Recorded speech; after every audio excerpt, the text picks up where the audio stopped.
होशियार चौधरी चरण सिंह जी को नमन करती हूँ और मैं आभार व्यक्त करना चाहूँगी आपने मुझे बेसिक शिक्षा मंत्री जी से प्रश्न पूछने का अवसर दिया। अध्यक्ष जी, मेरा प्रश्न जो था शिक्षा विभाग के पिछले किए हुए कृत्यों से जुड़ा हुआ था, क्योंकि अभी कुछ दिन पहले ये देखा गया कि विभाग के द्वारा कई सारे प्राइमरी स्कूलों को बंद किया गया मर्जर के नाम पर, और जब उसका कारण पूछा गया तो ये बताया गया कि उन स्कूलों में जो है बच्चों की संख्या कम है। तो मेरा प्रश्न जो था मंत्री जी से ये था कि सरकार ने विगत 9 वर्षों में बच्चों की संख्या बढ़ाने के लिए क्या कोई योजना बनाई थी, और अगर कोई कार्य किया था जिससे कि प्राइमरी स्कूलों में बच्चे बढ़ सके तो उस योजना की वजह से क्या लाभ हुआ और कितने बच्चे बढ़े।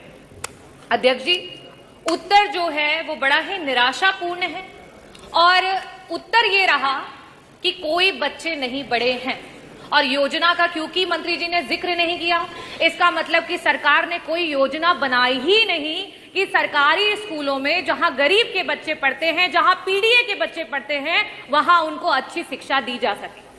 किसी भी स्कूल में अगर आप बच्चों को की संख्या को बढ़ाना चाहते हो तो वहां सर्वप्रथम सबसे जरूरी है वहां के पर्याप्त शिक्षक, वहां पे शिक्षकों की संख्या जो है वो पर्याप्त होनी चाहिए। दूसरी जो सबसे जरूरी चीज है वो है शिक्षक, और साथ ही साथ जो बच्चे वहां पढ़ रहे हैं उनकी शारीरिक और मानसिक दुरुस्ती। और लास्ट में जो मंत्री जी कायाकल्प की बात कर रहे थे, खैर वो तो काया और कल्प सभी धरातल पर देख सकते हैं, जो कि है बेसिक इंफ्रास्ट्रक्चर। खैर एक बात को, बेसिक इंफ्रास्ट्रक्चर को कॉम्प्रोमाइज भी कर सकते हैं, लेकिन जिन स्कूलों में टीचर्स ही नहीं है, जिन स्कूलों के टीचर्स प्रताड़ित हो रहे हैं, वहां पे हम कैसे चाहेंगे और कैसे पा पाएंगे कि हमारे बच्चे बढ़ रहे हैं। मेरा पहला प्रश्न जो है मंत्री जी से ये है कि आज 9,508 ऐसे स्कूल हैं जो सिर्फ और सिर्फ एक टीचर की वजह से चल रहे हैं, और कई सारे ऐसे स्कूल हैं जहां सिर्फ और सिर्फ शिक्षा मित्र हैं। ऐसी स्थिति में क्या सरकार शिक्षक भर्ती को और देरी ना करते हुए, क्योंकि 2 लाख से भी ज्यादा टीचर्स की आज सरकार की कमी है, उसको पूरा करने के लिए जल्द से जल्द शिक्षक भर्ती लाएगी, और लाएगी तो कब? और साथ ही साथ जो हमारे शिक्षा मित्र उतना ही काम कर रहे हैं और उनके पास जो है टेट क्वालिफाइड है, उनका समायोजन करने या उनका मानदेय जो है उसको बढ़ाने के लिए सरकार कब विचार करेगी? मेरा दूसरा प्रश्न मंत्री जी से यह है, क्योंकि मैंने मानसिक और शारीरिक दोनों की दुरुस्तता की बात की। जो टीचर्स आज आपके बीएलओ बने पड़े हैं, जो टीचर आपके सर्वे कर रहे हैं, जो टीचर गणना कर रहे हैं, जो टीचर आपके मिड डे मील करवा रहे हैं, जो टीचर आपके अगर समूह का विवाह हो रहा है तो उसमें दुल्हन को ब्यूटी पार्लर लेकर के जा रहे हैं, और अलीगढ़ में तो हद मचा दी, एक टीचर को आपने कुत्ता गिनवाने के लिए लगा दिया। ये आपकी सरकार है। ये हम कहते हैं कि हमारा जो गुरु होता है, गुरु ब्रह्मा गुरु विष्णु, और आपने गुरु को कहां ला करके पटक दिया। ये आपकी सरकार है। मैं ये पूछना चाहती हूं, क्या ऐसी मानसिक उत्पीड़ना के साथ आप ये कर पाएंगे कि हमारे प्राइमरी स्कूल के जो हैं बच्चे बढ़ पाए? मेरा प्रश्न आपसे ये है कि अंतर जनपदीय आज 10-10 साल से टीचर्स बैठे हुए हैं, उनके ट्रांसफर्स नहीं हो पा रहे हैं।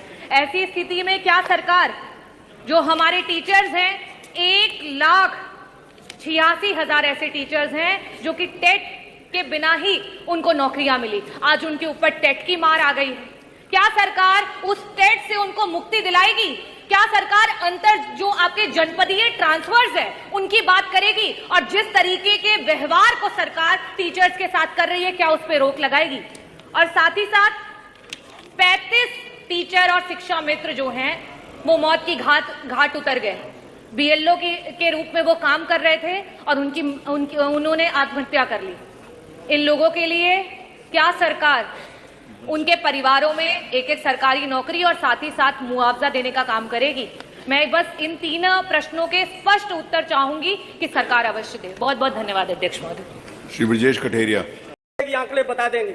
मेरे जनपद मैनपुरी में जो चयनित स्मार्ट क्लासेस हैं विद्यालय, उनमें 551, लेकिन अभी तक 148 विद्यालयों में ही जो स्मार्ट क्लास के स्टैंडर्ड हैं वो उपलब्ध करा पाए। शेष केवल कागजों में दर्ज है, कोई भी उनमें कुछ कार्रवाई नहीं हुई। महोदय, मेरे जनपद मैनपुरी में अभी तक केवल 75% विद्यालयों में फर्नीचर आंकड़ों में है, लेकिन हकीकत यह है कि आधे से ज्यादा विद्यालय आज भी फर्नीचर से विहीन है। महोदय, सर, वो आंकड़े कहाँ देखे आपने? मैंने पता किया सर। अच्छा, ठीक है, कहीं न कहीं से पता ही तो किया है साहब। चलिए कुछ। और महोदय, मैं आपके माध्यम से पूछना चाहता हूं, स्मार्ट क्लासेस के पूरे प्रदेश में कुल कितने विद्यालय ऐसे हैं जिसमें स्मार्ट क्लासेस की मूलभूत सुविधाएं उपलब्ध नहीं है? कब तक उपलब्ध होंगी, सरकार स्पष्ट करे। डीबीटी योजना के तहत दी जाने वाली राशि का सदुपयोग प्रतिशत क्या है? क्या सरकार उक्त धनराशि के बाद इसकी उपयोगिता के आंकड़े सदन के पटल पर रखेगी? प्रदेश के कुल कितने विद्यालय ऐसे हैं जिनमें फर्नीचर आज की व्यवस्था अब तक उपलब्ध नहीं कराई गई? कंपोजिट ग्रांट की धनराशि का सदुपयोग यदि सरकार के पास कोई आंकड़ा हो तो पटल पर रखे।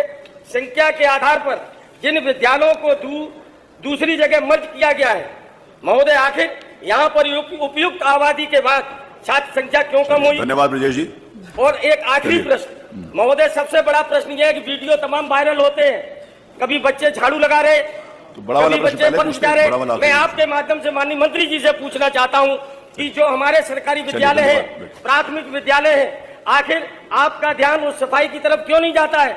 आपके बैठिए, सब हो गया, भाषण हो गया आपका। चलिए, माननीय मंत्री जी, इनका माइक बंद करें। माननीय मंत्री जी, के पटल पर रखें। माननीय मंत्री जी जवाब दें। माननीय अध्यक्ष जी, बार बार विपक्ष के द्वारा सदन में भी और आमजन में भी ये पूरा प्रयास किया गया कि बेसिक शिक्षा विभाग के अंतर्गत परिषदीय विद्यालयों को बंद करने का निर्णय लिया गया और सरकार ने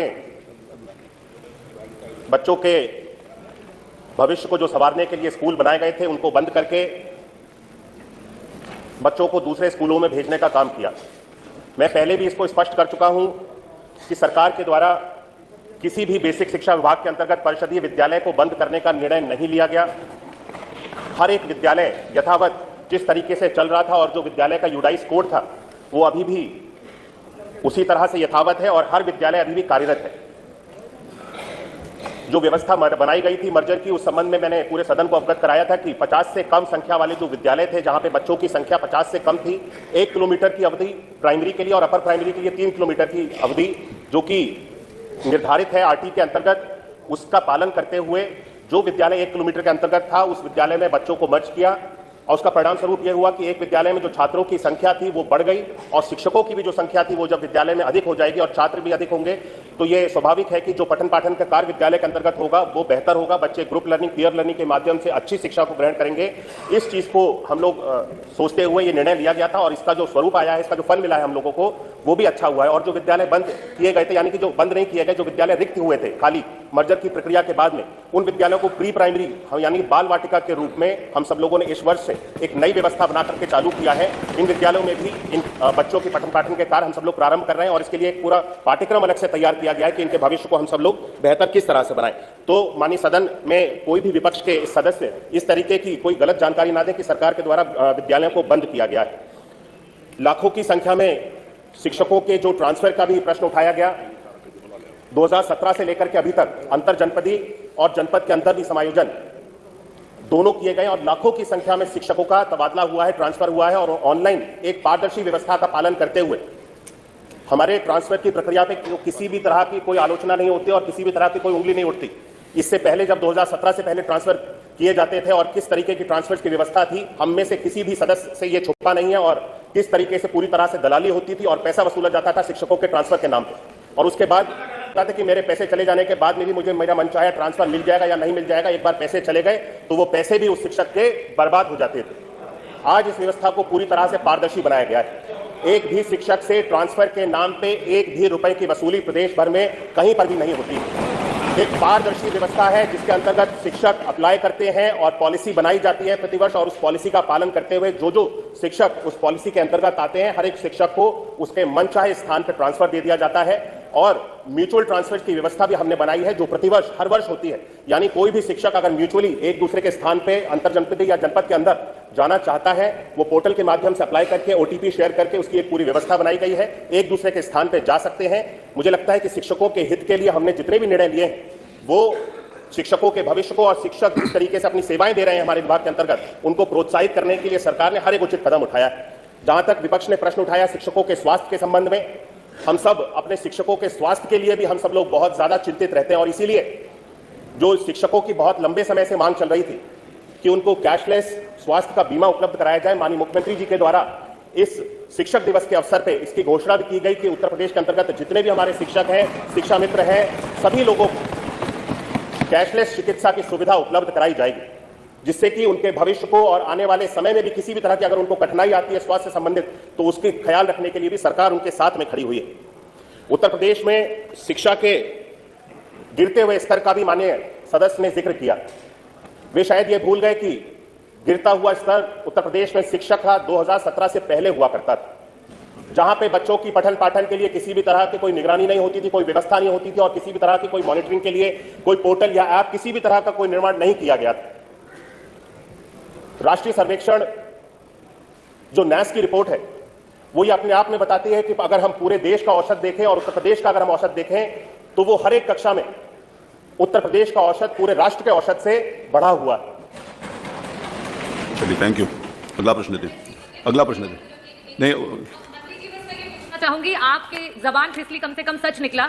जो 10,000 ऐसे स्कूल हैं जिनको मर्ज करने के नाम पे बंद किया गया था और वहां से टीचर्स हटा दिए गए थे, आज वहां पे टीचर्स वापस नहीं रखे गए हैं, बच्चे वहां जा रहे हैं और वहां अध्यापक नहीं है, तो क्या इसके लिए सरकार कोई निर्णय लेगी, वापस से उन 10,000 स्कूलों में टीचर्स को भेजेगी और सामान्य अंतर जनपदीय जो ट्रांसफर्स है उन पे जो है आपको चेक रखने की आवश्यकता है?